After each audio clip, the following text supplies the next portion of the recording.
កម្ពុជាមានឯកសារប្រវត្តិសាស្ត្រគ្រប់គ្រាន់ដែលទទួលស្គាល់ជាលក្ខណៈអន្តរជាតិ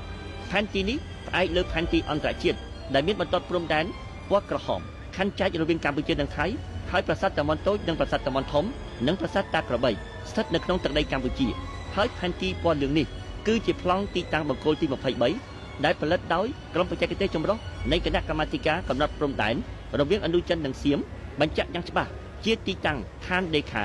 ប្រាសាទតាម៉ុនតូចនិងប្រាសាទតាម៉ុនធំស្ថិតនៅក្នុងទឹកដីកម្ពុជាប្រៀបធៀបទៅនឹងខ្សែបន្ទាត់ព្រំដែន Nous avons basé sur les documents juridiques suivants. C'est-à-dire tout d'abord, si on voit la carte, យើងពឹងផ្អែកទៅលើឯកសារគតិយុត្តដូចតទៅជាដំបូងសូមពិនិត្យផែនទីនេះដោយផ្អែកលើផែនទីអន្តរជាតិផែនទីនេះជាលទ្ធផលការងាររបស់គណៈកម្មការកំណត់ព្រំដែនរវាងឥណ្ឌូចិននិងសៀមតាំងពីឆ្នាំ1908ហើយប្រទេសថៃខ្លួនឯងបានទទួលស្គាល់ហើយផែនទីនេះ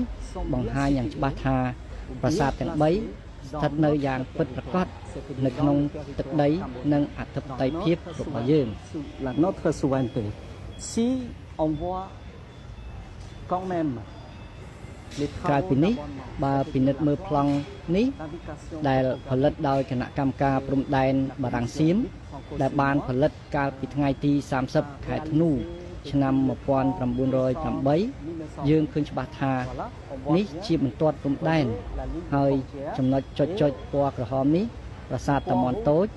និងប្រាសាទតាម៉ុនធំគឺមានទីតាំងស្ថិតនៅក្នុងទឹកដីរបស់យើងក្រោមអធិបតេយ្យភាពរបស់យើងដូច្នេះគឺច្បាស់លាស់ណាស់និងមិនអាចប្រកែកបានគឺប្រាសាទទាំង3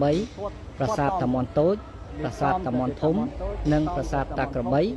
ជាកម្មសិទ្ធិរបស់យើងគឺជារបស់ព្រះរាជាណាចក្រកម្ពុជា royaume du Cameroun.